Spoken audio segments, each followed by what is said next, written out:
Allison, for giving me this opportunity to just provide a little bit of information about what I do, and a little bit about what the program does.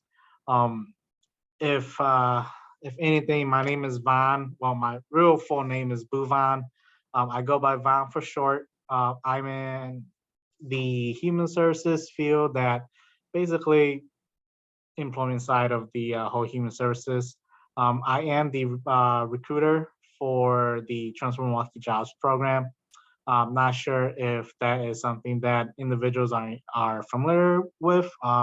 Maybe we're on the UMO side, but we are Transfer Milwaukee Jobs as well, but we work particularly on the foster care contracts and young adults between the age of 18 and 24. So it's a little bit out of the high schoolers range, but we do work with those that are 18. So typically high schoolers that are still in school that are 18 that do fit the criteria and are having issues with employments, we definitely would like to have that conversation with the individual to see, how our program can help them find that job that they're possibly looking for. If they're just looking for something simple, that's where we want to step in and provide that small support for them. So it's just a little quick information session. Let's see, let me do a full screen if I can. All right, so if anything, my contact information is right there on the screen as well. Pretty straightforward, full name, last name, last name at ecosworks.com. My contact phone number is at the bottom as well. And if anything, I can always provide my contact information in the chat if anyone would like to reach out to me just to discuss a little bit more about what we do. So what is Transfer Milwaukee Jobs? Basically, what we are is a transitional employment opportunity program for young adults between the age of 18 to 24 that have aged out or aging out of the foster care system or have a background in the juvenile justice system. We primarily just provide employment support, so no other programming that we can provide for them. Sadly, we would like to see that expand, but due to the restrictions, we are currently only employment support only. Basically, it's to help gain real world experience and job skills, particularly the ones that don't have any or the ones that are having issues with maintaining a stable job. So, think of the ones that are hopping job to job or are getting fired or just are 18 years old or older and just doesn't have that job experience, right? There's a lot of those individuals, and that's where we try to step in to try to bridge that gap between the individuals and the employers. So there are eligibility requirements in the program itself. Obviously, you have to be 18 or 24, being a U.S. citizen, have to reside in Milwaukee County. So usually it's just Milwaukee City, but for us, it's the county. So it goes from Milwaukee into the surrounding suburban area.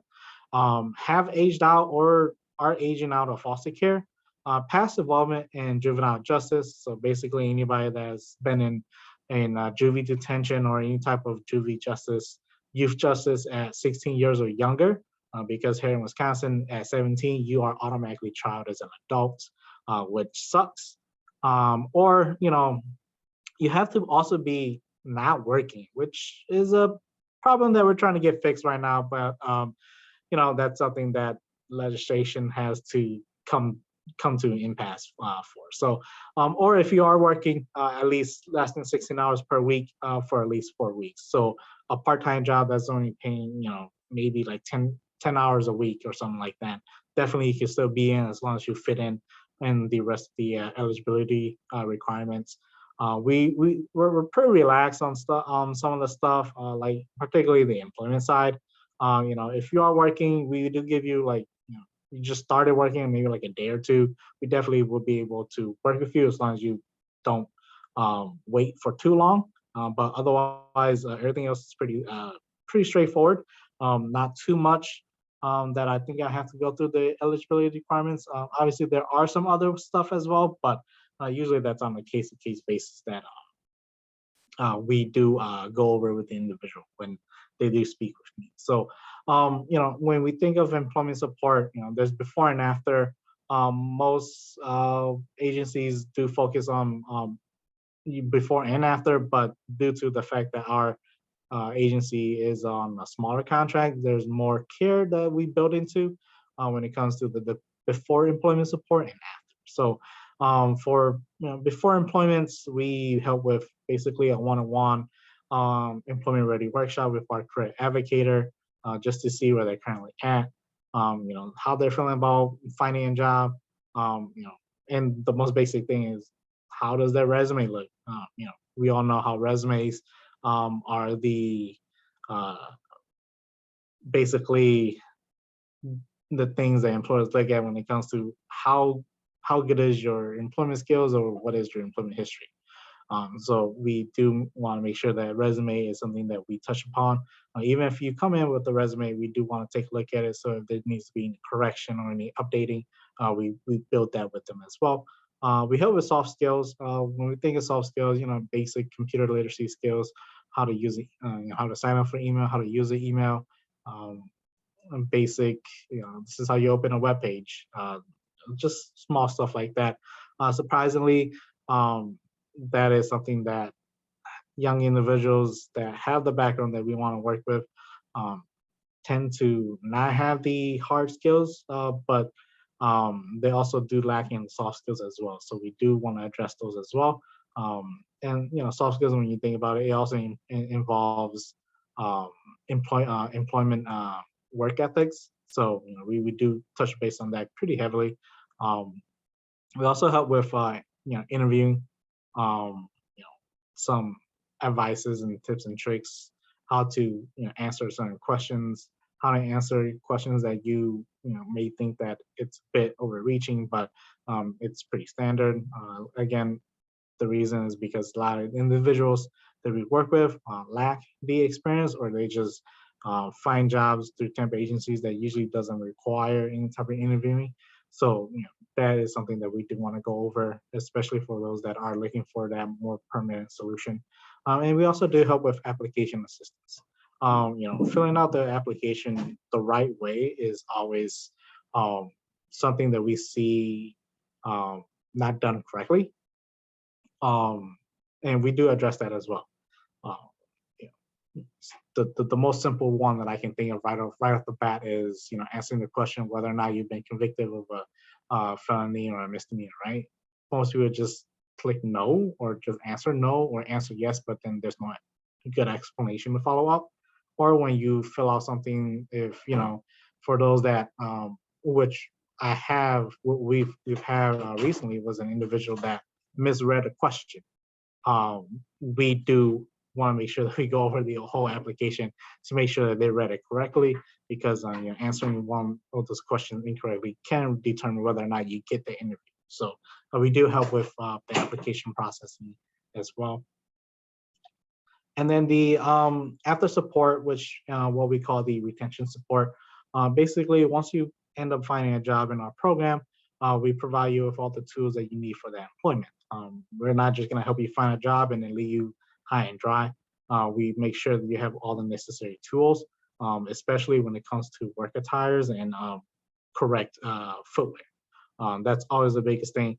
The number one thing that people always ask us is non-slip shoes. That is always a non-starter for us. We always ask, especially if it's a job that we know that requires non-slip shoes.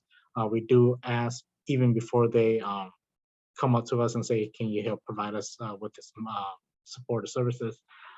Transportation is also a big need in the population that we work with. As you know, transportation and the targeted population um, tends to have a pretty high need for it. So whether it's a bus pass, whether it's a weekly or a monthly, we also do provide some uh, pickup services as well that we can use. Not a lot of people ask about that, but we do have a pickup service that we can utilize for employments. They can take you from place A to place B. So that is some of the transportation support that we do provide.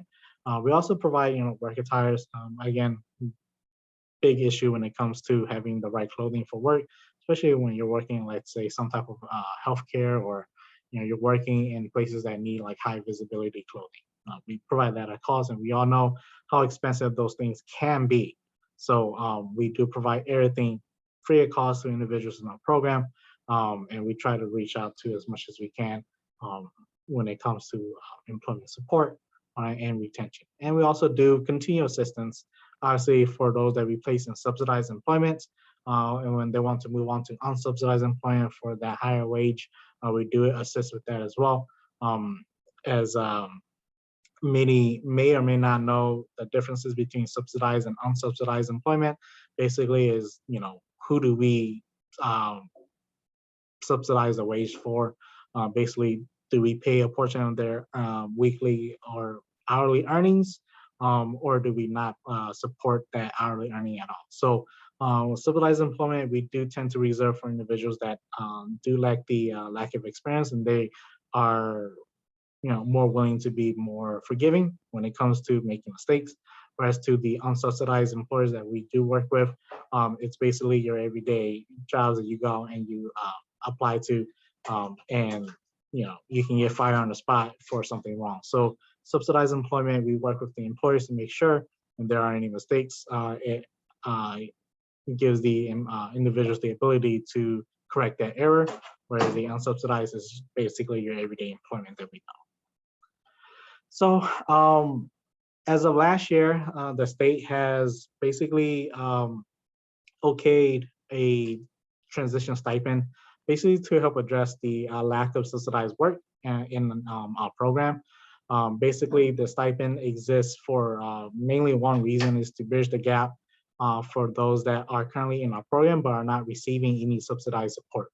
When we think of subsidized support, we're talking about the wage subsidy. The stipend itself is a payment of $1,250 for a total of $2,500. Basically, it branches out if you want to get the full payment within 30 days. Some individuals may take longer because they get the first payment, they end up leaving the job for like after 2 weeks, and then they end up finding a job again, and then they have to work on that 30 days again. So really, if an individual sticks for a job, after the first payment for 30 days, they get a total of $2,500, which is a nice chunk of money, in my opinion, for them to do anything. There's no restrictions on this money. They can use it to pay for whatever they want. We do advise that you use the money to pay for something that you actually really, really need, like rents, down payment for a car, existing debt or bills that you have, something that goes towards something that you're actually need the money to pay for, not just fun and entertainment. Obviously, we can't control that, but we do want to make sure they understand what the money should be used for. But other than that, the requirements for the JTS stipend as well. Basically, you complete our orientation, which is part of the enrollment process. You start employment on the day of or any day after your enrollment to our program. It must be unsubsidized, part or full time, in order for this stipend to be eligible for you to receive, because that is what the state is trying to provide that gap. Must provide a documentation proof of hire or work day one of the job for first payments, and then obviously 30 days with documentation to receive the second payments. We do want to stress that we've had individuals that try to play the system a bit as well, but that's not really an issue. But there are cases of that to happen, and it's not surprising. But we just want to let you know, and everybody know that yes, definitely, it's something that we do want to stress as well, especially for individuals that come into the money and don't know what to do with it. So. But other than that, that's really a quick general overview of the Transfer Milwaukee Jobs foster care contract that I'm currently working with as the recruiter for. I also work part-time as an outreach specialist as well, as you can see. But otherwise, my contact information is right there on the screen. I will also add it to the chat. But if there are any questions, I am more than willing to answer any.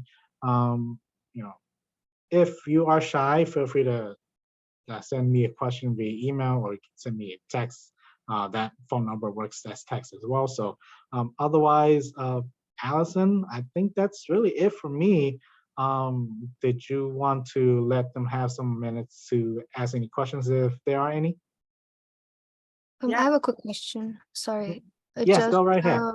if is this like throughout the year, or is there like specific periods of time where they can apply for this? Oh, this is every day. There's no time limit, no enrollment dates. So anytime you have a conversation with an individual that are looking for a job that may fit the criteria, have them reach out to me, or you can provide me with their contact information. I can reach out to them as well. So it's whenever they are ready for having a conversation, I can step in um, with them to have that. So there's no enrollment dates that you have to get individuals in by. This is open year round. Thank you. Yep. Yes, thank you. That's a great presentation and a lot of good information. We can definitely be on the lookout to connect people to this resource. I have a question. What types of jobs are available, or do you work with certain industries? Yeah. So particularly as of right now, we're trying to expand, but most of the jobs that we have currently right now, it can range from light industrial work to if if the individual prefers something a little bit more intensive. We generally don't have that, but very easy manufacturing jobs that we help individuals to get placed in for the ones that lack the experience, just so that they can just pick up some easy work ethics. Try to see if they can follow a semi-strict routine. But it can range from light manufacturing to something from office work. We work with a plethora of employers and temp agencies, um, and we do personal reach outs to employers that our career advocate knows as well. So it can range, particularly um, a lot of individuals that come into our program, they have a field of employment in mind already.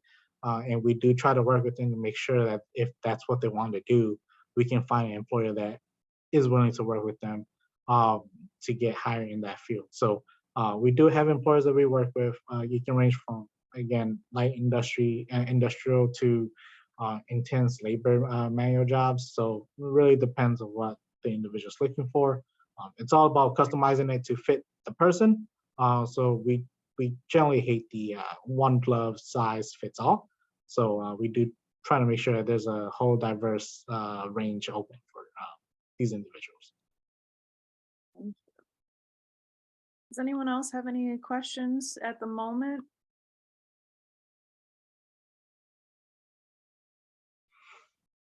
If there are no more questions, I can hand it back to you, Allison. And again, everybody, if there are any questions, please feel free to send me an email. I don't bite, so please, questions are good when